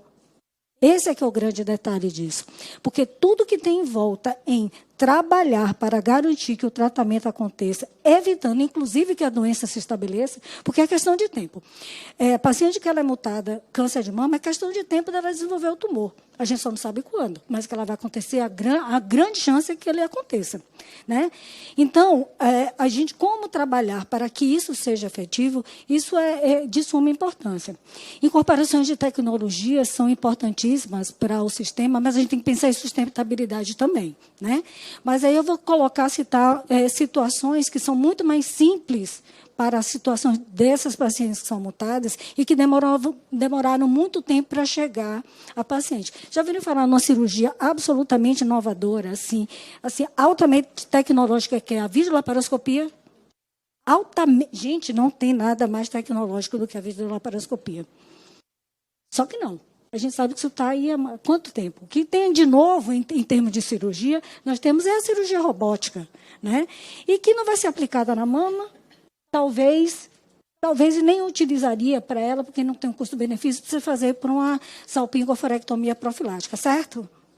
Então, enquanto a gente estava conversando aqui, eu estava olhando o preço na tabela seguinte, e outro detalhe, a Sociedade Brasileira de Cirurgia Oncológica, ela perseguiu a incorporação da cirurgia videolaparoscópica para câncer no SUS durante 5 anos. E só recentemente a gente conseguiu incorporar. Olha que coisa sensacional, extraordinária, né? Uma tecnologia de ponta nova, inovadora, né? Mas eu estava olhando aqui o preço na tabela Sigtap de quanto custa uma salpingoforectomia videolaparoscópica. Vocês fazem ideia? A gente está falando de medicina de precisão e de medicações como imunoterápicos, como qualquer um desses agentes que a oncologia clínica utiliza na prática diária, que são extremamente caros. Mas você sabe quanto é que é uma cirurgia videolaparoscópica? Fazem ideia? R$370. Isso é o custo hospitalar, incluindo a parte médica. Mas é uma cirurgia que o cirurgião ele utiliza e em 30 minutos a gente resolve uma cirurgia videolaparoscópica fazendo a salpingoforectomia bilateral.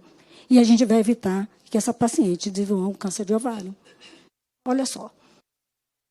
Então, onde é que está a custo-efetividade nisso? Por que isso não é incorporado em se pensar qual é a diferença que o Estado vai pagar menos quando a gente tem um sistema de saúde muito mais eficiente? Então, situações que vêm para todas essas leis que a gente coloca, que são colocadas aqui, que se discutem há muito tempo, nós perseguimos assim insistentemente na cobertura e no cumprimento desses prazos, porque quem lida com câncer sabe a importância de entregar o tratamento em tempo oportuno, mas muito mais do que chegar no final da fila, que é encontrar um paciente com a doença avançada, é a gente trabalhar lá no início, que é na prevenção. E é isso que é importantíssimo que nós estamos discutindo aqui. Nós podemos mudar vidas, nós podemos mudar destinos. E quando eu falo em efeito borboleta, eu não estou comentando sobre todos esses tratamentos que vão estar cercando a paciente, mas a gente também tem que identificar, dentro desse projeto, a gente tem que entender que os familiares precisam ser testados também. A gente não pode esquecer que eles não devam ser testados. Então, a mensagem que, enquanto Sociedade de Cirurgia Oncológica, a qual eu estou representando o presidente da sociedade, doutor Rodrigo Pinheiro, eu posso falar para vocês assim, de uma forma muito segura. A cirurgia ela é extremamente efetiva e ela reduz e cura os pacientes quando elas são efetuadas, quando a cirurgia e o tratamento é precoce. Isso é fato. Né? O investimento é barato. Gente, olha, eu acabei de comprovar aqui o valor que é uma salpingoforectomia. Eu estou fazendo videolaparoscópica, né? Então, não estou falando de nenhum procedimento que é extremamente avançado. Mas os custos disso e a incorporação e fazer com que a gente consiga colocar os pacientes dentro das salas cirúrgicas, operem de uma forma efetiva e rápida, isso é de suma importância. Nós temos Brasis enormes dentro desse grande Brasil que a gente tem. Nós temos estados que sequer têm aparelho de acelerador linear para tratamento de radioterapia. Nós recebemos aqui no Distrito Federal pacientes que vêm do norte para poder fazer o tratamento. Como nós podemos pensar que a saúde está sendo feita, ela é integral à população? Difícil se pensar nisso, né? De uma forma que não seja diferente dessa, do que estarmos aqui na casa do povo, que acolhe as nossas demandas e que tem que verificar que tudo que a gente está colocando aqui, existe uma razão de ser, porque, como foi bem colocado antes, nós temos medicina baseada em evidências. É em cima disso que nós estamos aqui discutindo com vocês. Nós prezamos pelo bem-estar de muitas das que estão aqui, que passaram pelo tratamento. Muitas estão aqui. E sabem como é penoso que está dentro das filas, buscando o tratamento. Então, eu deixo a mensagem da sociedade Brasileira de Cirurgia Oncológica. Em breve, nós vamos estar lançando o policy paper sobre câncer de ovário. A gente vai estar entregando também, isso é em breve. E agradeço demais a oportunidade de estar aqui com vocês e colocar também que a importância de quando nós fazemos o tratamento, identificamos essa paciente precocemente, a gente evita todo esse cenário de radioterapia, de tratamentos oncológicos e todas as sequelas que podem vir do tratamento. Então, muito obrigada a todos pela oportunidade de falar sobre um tema que é muito relevante. Nós que agradecemos, doutora Viviane Rezende, que é a diretora de Relações Parlamentares da Sociedade Brasileira de Cirurgia Oncológica, que contribuiu muito para essa formação do nosso pensamento, de ações práticas que pretendemos ter em relação a esse tema. O último convidado desta tarde é o Luiz Henrique de Lima Araújo. Henrique Lima Couto, né, que os dois são Henriques aqui, eu acabei confundindo. Henrique Lima Couto, que representa a Sociedade Brasileira de Mastologia, a SBM. Henrique também vai falar remotamente. Depois teremos um período de abrir para perguntas bem objetivas, né? Então, se você já puder também já ir se concatenando as ideias para as perguntas e considerações, nos aprecia muito, porque estamos iniciando daqui a pouco a ordem do dia no plenário e, como deputado, nós somos chamados. Registrar a presença da Joana Jecker, fundadora da Associação de Mulheres Mastectomizadas de Brasília. Pessoal de Rosa que está aqui conosco, acompanhando-a, por gentileza, sejam muito bem-vindos e obrigado pela presença de cada um de vocês. Por favor. Excelentíssimo deputado Jefferson Campos e demais componentes da mesa, todas as pessoas que estão aí presentes, as entidades médicas, as sociedades e as associações de pacientes. Obrigado pela oportunidade. Meu nome é Henrique Lima Couto, eu sou membro da Sociedade Brasileira de Mastologia e responsável pelo estudo de custo-efetividade do teste de BRCA pelo painel genético de novo sequenciamento de nova geração, para incorporação no Sistema Único de Saúde. Esse é um estudo, como deve ser feito, que a gente chama de PTC, parecer técnico científico. Existe um guideline, uma diretriz, uma forma de fazer esse estudo para que ele seja submetido à Comissão Nacional de Incorporação de Tecnologia, chamada CONITEC. Então, a Sociedade Brasileira de Mastologia chamou a responsabilidade para si. Há 6 meses a gente enfrentou esse desafio, a doutora Rosemar faz parte desse desafio e uma das pessoas que mais capitaneou e impulsionou o projeto. Chegamos ao fim desse desafio agora em fevereiro de 2025 e submetemos ao CONITEC o estudo. O estudo mostrou que, por um custo e um investimento, na verdade, de R$40 milhões em 5 anos, então o investimento não é em 1 ano, mas em 5 anos, R$40 milhões, que é uma coisa muito pequena no orçamento de saúde, R$40 milhões em 5 anos, é custo efetivo tratar todas as pacientes, testar todas as pacientes com diagnóstico de câncer de mama, com menos de 60 anos, triplo negativo, com 2 cânceres de mama, com menos de 35 anos, exatamente como é feito pelos convênios. Então, hoje, a Agência Nacional de Saúde, ela obriga o convênio a testar com o sequenciamento de nova geração, o BRCA1, e o nosso estudo mostrou que, se seguirmos os mesmos critérios dos convênios, gastaríamos apenas R$40 milhões em 5 anos, num estudo de custo-efetividade que seguiu todos os padrões do Ministério e agora foi submetido ao CONITEC e aguardamos o julgamento e a apreciação disso pela plenária.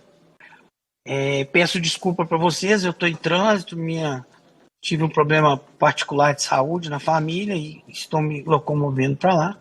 Mas fiz questão de poder entrar aqui para a gente poder debater e dar essa informação de que agora é necessário uma mobilização muito forte, porque nós seguimos o caminho correto, o caminho previsto na diretriz. Estudo de custo, estudo de impacto orçamentário, mostramos que vale a pena e agora precisa ir para a plenária e na plenária ser apreciado e incorporado pelo Colitec. E assim a gente espera que seja. Muito obrigado. Muito bem, nós que agradecemos, né, o Henrique Lima Couto, que representa aqui a Sociedade Brasileira de Mastologia. Muito obrigado e desejamos que esse problema na saúde na família seja resolvido também, que Deus abençoe toda a família. Nós teremos agora um tempo, como disse, né, da gente proceder a algumas posições, algumas histórias pessoais e também de ouvirmos, né, questionamentos. Alguns da mesa ainda estão aqui presentes. Antes, porém, quero registrar a presença da doutora Nise Yamaguchi, que representa a Rede Governança Brasil. Muito obrigado pela sua presença, é uma honra aqui também tê-la conosco. Bom, e quer dar a palavra, por favor? Pode ligar o microfone. Vamos dar, só vou reforçar aqui, gente, para não sermos deselegantes quanto ao horário, tá? Porque assim que abrir a ordem do dia e houver votações, eu tenho que me deslocar e a gente tem que respeitar o horário, tá certo? Mas vamos tentar, né, dentro da medida do possível, ouvir a todos, porque são ponderações importantíssimas. Todos ouvimos aqui os nossos convidados e todos acrescentaram. Tenho certeza, a doutora Nise também tem muito a acrescentar. A palavra é sua, por favor. Em primeiro lugar, muito obrigada, parabéns aqui a todo o esforço da FEMAMA com o deputado Jefferson.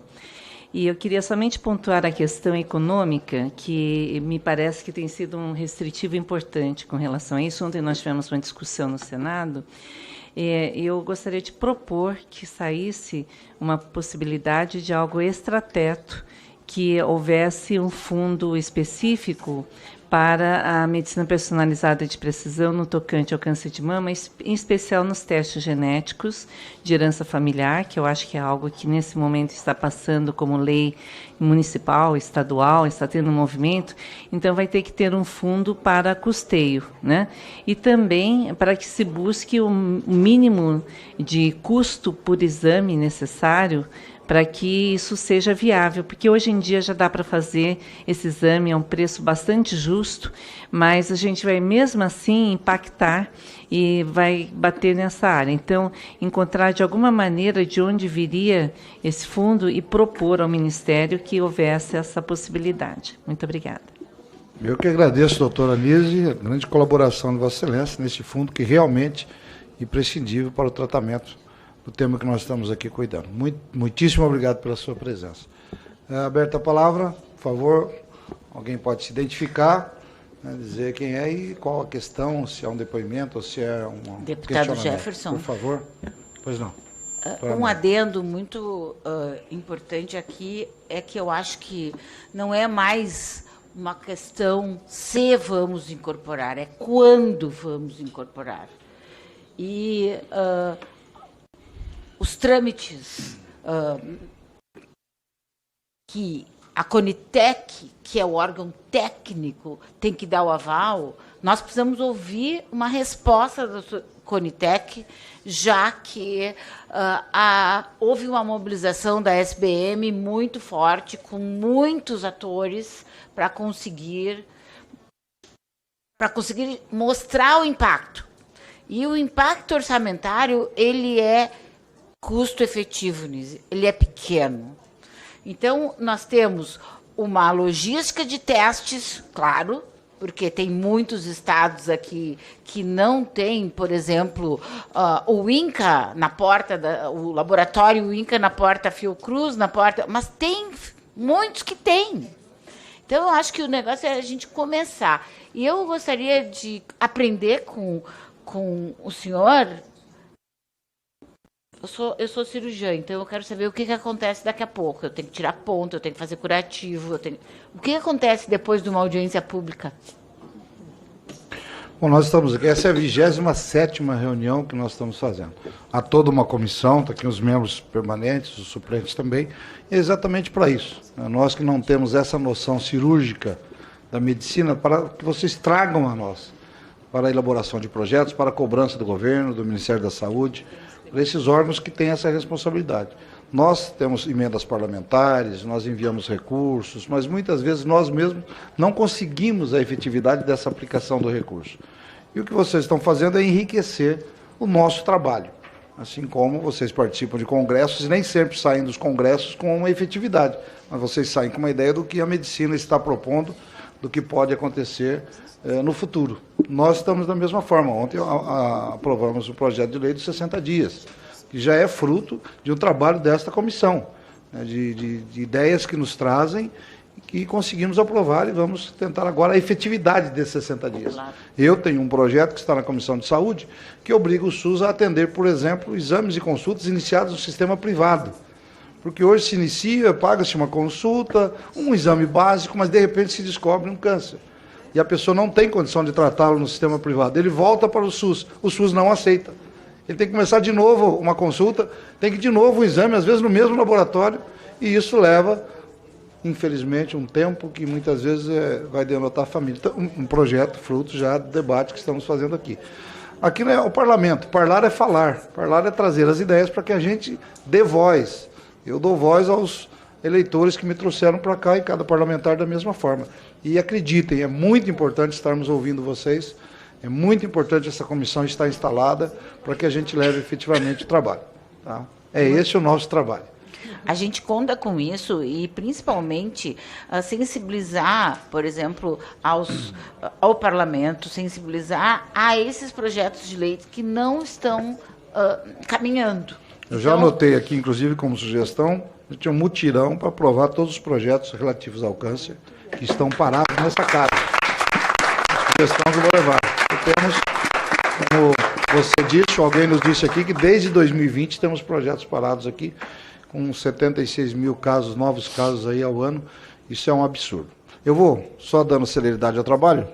Pois não. Para me inscrever rapidamente? Pois não. Primeiro eu vou ouvir a vereadora que já levantou a mão, a Ladilce Souza, né? Por gentileza, só tenha o mesmo ao tempo, porque a gente não tem a deselegância, daqui a pouco eu tenho que ir para o plenário e a gente terá que encerrar a comissão. Tá bom? Por favor, a Ladilce, depois a nossa querida Lídia, depois você, e a gente vai ao mesmo tempo ouvindo. Por favor, a Ladilce. Vereadora de Salvador. Boa tarde a todas e todos. Eu quero saudar essa mesa na pessoa do deputado Wellington, né, e da nossa presidente da FEMAMA, e dizer que esse evento está sendo muito importante, né? Nós estamos aqui com um número representativo de entidades, instituições que estão preocupados com o problema do câncer de mama e dessa realidade de muitas vidas perdidas de mulheres. Eu tenho uma sugestão e, aliás, duas sugestões, bem rapidamente. Primeiro, eu ouvi atentamente um problema que é enfrentado hoje, que é a dificuldade com o exame patológico, anátomo-patológico, né? Então, o diagnóstico, né, a partir da biópsia é muito difícil, porque não se tem patologias. Então, patologista. Então, eu queria saber se existe algum movimento no sentido de alertar as universidades, né, as instituições formadoras para incentivar residências de patologista, porque eu acho que esse é um grande problema, né? Eu vi ontem e hoje, e a gente também na Bahia, né, nós nos enfrentamos muito com isso. A outra coisa é que eu acho que essa pressão que está sendo feita aqui é muito importante, mas a gente precisa, eu acho que tem uma receptividade, os deputados têm recebido muito bem o manifesto, né, e toda essa mobilização aqui, mas eu acho que a gente precisa aumentar isso. E eu queria sugerir que nos municípios, todos os municípios, nós temos conselhos municipais de saúde, que se faça uma mobilização a partir das entidades que estão aqui, voltando para os seus estados e municípios, que se faça uma mobilização nos conselhos municipais para aprovar a moção né, de apoio à incorporação das novas alternativas de tratamento no SUS, porque os conselhos são órgãos, né, de escuta da sociedade também, órgão de controle social e de elaboração de políticas públicas também. Então, esses conselhos, eu acho que, se a gente conseguir movimentar, é uma pressão forte, né, que pode ajudar a gente ter êxito, vitória nessa questão. Principalmente que daqui no próximo ano a gente tem eleição, né, e todos os deputados vão buscar suas bases para votar, né, e se reeleger. Então, são essas duas questões que eu queria colocar. Muito obrigada pela oportunidade. Eu que agradeço pela colaboração, vereadora. Levar um abraço também a Salvador, que sei que o seu trabalho efetivo nessa área lá tem feito muita diferença. Por gentileza. Eu queria saudar os integrantes da mesa, as autoridades presentes. Eu sou Graziele Pérez, paciente de um câncer de mama. Então, hoje, tudo que foi falado aqui falou também sobre mim, né? Eu sou paciente há 13 anos, 9 anos com metástase. Eu tive a oportunidade, porque eu fui beneficiada com essa medicina personalizada, né? Então, quando vocês estão falando sobre vidas, vocês também estão falando sobre a minha vida. E quando eu recebi um diagnóstico, meu filho tinha 4 anos. Então, tudo que foi falado aqui fala sobre mulheres, vidas e sobre essa questão de cuidado. Muito bem, depoimento realmente marcante. Vereador, por favor. Depois. Obrigado, deputado Jefferson. Quero cumprimentar em teu nome e toda a mesa, cumprimentar a presidente da FEMAMA, a doutora Mayra. Bom, eu sou o Marcos Machado, eu sou um advogado, vereador de primeiro mandato, na cidade de Criciúma, Santa Catarina, a maior cidade do Sul, a maior cidade entre as duas capitais, Porto Alegre e Florianópolis. Eu venho aqui, desde ontem, participar da conferência, representando, junto com o doutor Leonardo, a Rede Feminina de Combate ao Câncer de Criciúma, uma entidade que há 42 anos atua no combate e no diagnóstico do câncer, e a gente traz um dado aqui preocupante, que a gente está levantando. Em 8 anos, de 2015 a 2023, a Rede Feminina de Combate ao Câncer de Criciúma, ela prestou atendimentos do câncer de mama e câncer do colo de útero, doutora Mayra, são 58.414 casos, atendimentos. Só que o nosso levantamento de 2024, pasmem, senhores, são 26.841 casos. Ou seja, em um ano, quase a metade do lapso temporal de 8 anos. Então, a nossa participação aqui como vereador, como mestre em desenvolvimento socioeconômico sou, tenho 2 especializações, é se colocar à disposição, inclusive, deputado Jefferson, como pesquisador, para formar esse GT, esse grupo de trabalho, para pesquisar todas as iniciativas que estão nessa casa sobre o combate no câncer no Brasil. Porque, vejam só, nós estamos numa audiência pública e a maior questão aqui foi econômica, deputada. Quando que a gente vai prestar atenção, e aí eu puxo para nós, enquanto políticos, que o investimento, né, na prevenção não é um gasto, é a defesa da vida das pessoas. E a gente tem que começar a entender, como parlamentares, o senhor falou muito bem, deputado Jefferson, que a gente tem que começar a falar.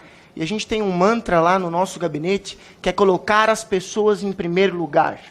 E defender o combate no câncer no Brasil é deixar de lado a lacração nas redes sociais e começar a se preocupar de fato com a vida das pessoas. Então, contem com este vereador e vamos juntos nessa causa que é muito importante para o Brasil. Muito bem, muito boa palavra. Delegada Nadine, do Rio Grande do Sul. Obrigada, deputado Jefferson. Em nome de Vossa Excelência, peço aqui licença para saudar os demais da mesa, mas especialmente a nossa presidente do FEMAMA, querida amiga doutora Mayra, também, que tanto nos inspira lá no Rio Grande do Sul a batalhar por isso. Eu acho que depois da fala do vereador, que me representa aqui, vereador, muito obrigada por falar, por ser um homem, falando também sobre as nossas causas, porque isso não pode ser uma pauta, deputado Jefferson, somente das mulheres. Eu sou deputada estadual no primeiro mandato, sou delegada de polícia, a minha pauta sempre foi a segurança pública, mas chegando no Parlamento Gaúcho, eu comecei a sentir ainda mais as dores das mulheres pela ausência de investimentos na pauta da saúde da mulher, especialmente da saúde primária, especialmente da prevenção do câncer de mama. Me acompanha aqui a vereadora Deise, que é a nossa vereadora lá em Torres, também a vereadora Dani, de Bom Retiro do Sul, mulheres que estão se engajando no Estado para que efetivamente a gente tenha uma política pública voltada justamente para a prevenção. Eu tenho aqui grandes mulheres que me inspiram, a presidente Cíntia do IMAMA, que é a Rita também que está aqui conosco, a Sandra também de Viamão, quer dizer, nós gaúchas, inspiradas aí pela doutora Mayra, e que me cobrou tanto, me disse, a gente precisa ter leis que sejam efetivas. O ano passado, consegui aprovar, o nosso mandato conseguiu aprovar 2 projetos de leis. Hoje, no estado do Rio Grande do Sul, nós já temos a lei da navegação, aprovada no final do ano passado, e também agora, no final de dezembro, início de janeiro, sancionado pelo governador Eduardo Leite, o programa também e o projeto para os testes genéticos. Então, eu vou até fazer contato com a palestrante lá de Goiás, porque nós somos o 7º estado, então, a ter a lei, mas nós já estamos trabalhando na regulamentação. Sobre a navegação, já está dentro de um programa do governo do estado que se chama Ser Mulher, para que a gente espalhe o programa da navegação e efetivamente salve vidas, porque eu acredito muito na navegação, no acompanhamento, no impulsionamento daquela mulher, especialmente para chegar até o final do tratamento. E aí, com a ajuda da doutora Mayra e da doutora Cíntia, nós vamos regulamentar, possivelmente nos próximos meses, para ter os testes genéticos no estado do Rio Grande do Sul. Essa pauta não tem cor, não tem política partidária, ela tem que ser uma pauta de todos e de todas, porque efetivamente, se a gente tiver mais investimentos e um olhar mais específico, deputado Jefferson, talvez sair desse movimento também, uma orientação, um pedido a todos os governadores do estado para que coloquem isso como uma pauta prioritária nos estados, a gente vai poder transformar essa triste realidade do câncer de mama em algo muito mais propositivo. Muito obrigada. Muitíssimo obrigado e parabéns à caravana do Rio Grande do Sul que se faz representar. Todos vocês. Leve um abraço também ao meu amigo, deputado Ayrton Lima, lá do Rio Grande do Sul, deputado estadual, que sem dúvida alguma se soma a vocês. Leve um abraço ao deputado Ayrton Lima, que é um grande amigo que eu tenho lá no Rio Grande do Sul. Está aqui a deputada Maria Rosas, uma combativa deputada também, está vindo de outro compromisso político também. Vamos priorizar também a palavra a ela e depois vamos continuar dando sequência. Uma boa notícia que foi cancelada a ordem do dia, né? Então a gente vai ter Parece que vocês estão fortes mesmo, né? Mas a gente ainda tem que continuar dando presença daqui a pouco. Deputada Maria Rosa, Estado de São Paulo, Republicanos, uma combatente parlamentar, está conosco aqui, uma grande companheira também, que tem um olhar muito atento para essa questão do combate ao câncer, do investimento, das novas tecnologias que estão surgindo, novos remédios também, e vou franquear a ela a palavra. Fica à vontade, deputada. Uma boa tarde a todos. É uma alegria muito grande estar com vocês, tratando desse tema que é tão caro para todos nós, né? E eu fui voluntária do Instituto Nacional do Câncer por 3 anos. Ali eu consegui ouvir as famílias, ali eu consegui atender e acompanhar muitas pessoas com esse processo. E estando aqui na Câmara dos Deputados, a gente consegue fazer políticas públicas que cheguem até elas. E a gente precisa de vocês. Precisa que vocês tragam essas ideias, essas demandas, para que a gente coloque isso tudo em prática. Eu faço parte aqui da Comissão de Combate ao Câncer, já por conta de todas essas experiências, e a gente tem feito um trabalho junto com o Hospital de Barretos, né, o Hospital de Amor, lá de Barretos, com as carretas da mamografia, com o Papa Nicolau, fazendo exames nas cidades para poder... que 43% das mulheres, durante a pandemia, deixaram de fazer os seus exames preventivos. E aí a gente precisa agilizar isso, né? Então, tem cidades com filas gigantescas aí para fazer a mamografia.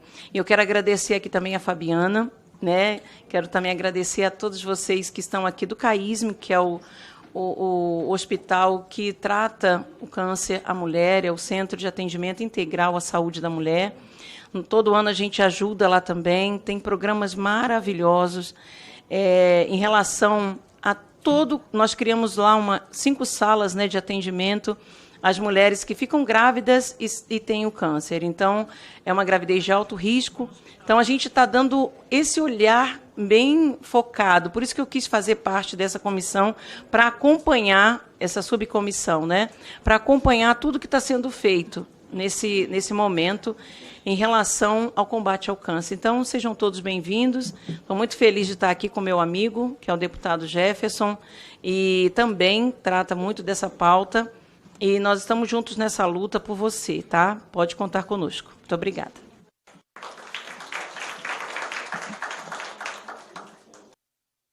Eu que agradeço, nobre deputada. Eu vou, inclusive, né, essa deferência, também passar a presidência aqui para a deputada Maria Rosas, que, sem dúvida alguma, é uma grande companheira que nós temos, que trabalha, que luta em prol desse tema que estamos discutindo. Saudar a todos que também estão nos acompanhando pelo YouTube, temos muitas pessoas nos acompanhando também, e esse tema, sem dúvida alguma, desperta o interesse. Então, eu quero passar a palavra à presidência.